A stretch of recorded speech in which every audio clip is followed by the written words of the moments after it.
Long ago, hundreds of years before Christ was reportedly born, there lived a man who would be considered as one of the most influential scholars of all time. Even with almost none of the technology of today, his teachings and thoughts spread across a myriad of fields. The story goes that a friend of Socrates once asked a wise oracle, "Is anyone wiser than Socrates?" "No," was the oracle's reply.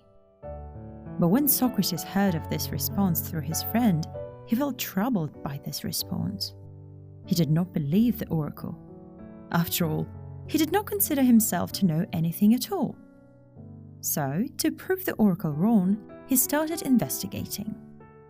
He tried interacting with people from different walks of life. Through his interactions, he discovered something very odd. He discovered that the poets didn't understand why their words impacted people.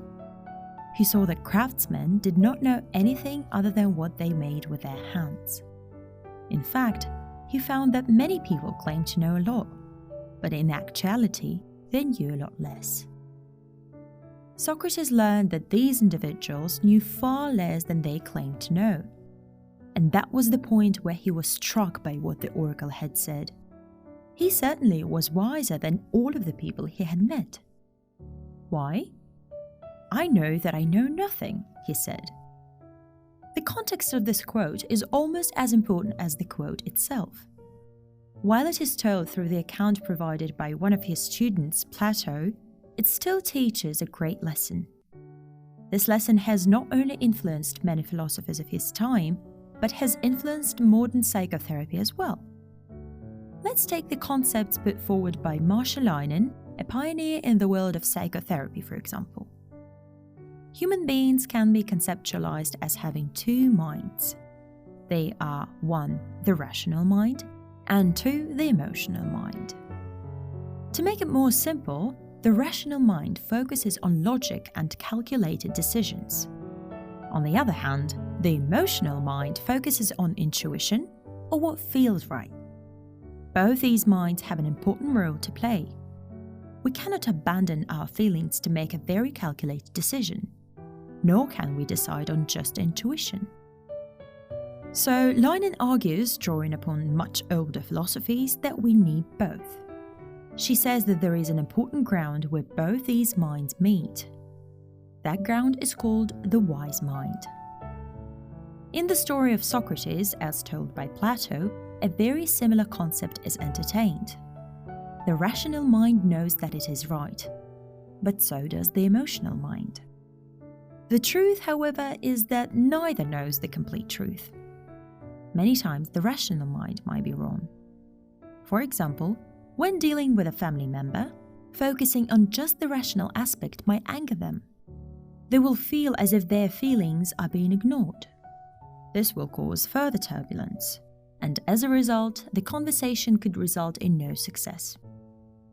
On the other hand, many times intuition works. When negotiating a salary for yourself, you have to be reasonable, and not obnoxiously argumentative just for the sake of it. Why be reasonable? Because that way you can make sure you don't drive your potential employer nuts from the get-go. And it will also probably land you the job you wanted. And that is where the wise mind comes into play. So, if Socrates had been through these situations, how would have he responded? Well, since he understood his own shortcomings and strengths, we can see how he would use the wise mind. The wise mind would go about a different way in both situations. When reasoning with a family member, Socrates could have been patient. He would probably try to understand what he doesn't know. Perhaps the relative knows something that he won't, Socrates could think. When negotiating a salary, Socrates would be more reasonable. He might say something like, "I think I can work with the salary I have just negotiated. No need to turn this into an argument." And the employer will pick up on that and hire him. Obviously, we have no true way of knowing how he would have actually handled this situation. But Socrates was wise. What is important to understand here is that the wise mind operates on one clear assumption. that at any moment in time, you do not know everything about anything. Right now, you do not understand the importance of a family member, so tread caringly. Right now, you do not know how much you might actually profit from this job, so be more reasonable. I know that I know nothing, and that makes me wiser. When one understands that they know very little, there is still a path of improvement ahead. When one thinks that they know everything, that path is almost non-existent. To illustrate this point further, let us introduce you to Jack and Jill. No, not the ones who went up the hill, of course. Both of them have the same level of knowledge. Jack says he knows everything. Jill says that they do not know a lot of things, but they are willing to learn more. Who do you think has a path to move on ahead? If you responded with Jill, please pat yourself on the back for me.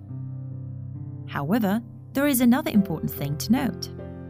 Along your path, you will find many individuals who claim they know a lot about almost everything. They are on their paths as well. They may also be succeeding in their lives in some ways. In fact, almost all of us have held that we know everything at least at one point. But there is a cost for being too sure of yourself. What if your expectations are not answered? What if your staunch beliefs are challenged by your circumstances? Many of us go through that phase regularly, and we might not understand what to do. Change is inevitable, and it brings along things that we do not know about. And the thing is that most people have an idea of that, but most of us claim to know far more than we actually do. After which we realize we do not know about a lot of things. And such is the homeostasis of wisdom. If you are going in any extreme direction, it will put you back into reality. It is astounding how true the wisdom of this quote is.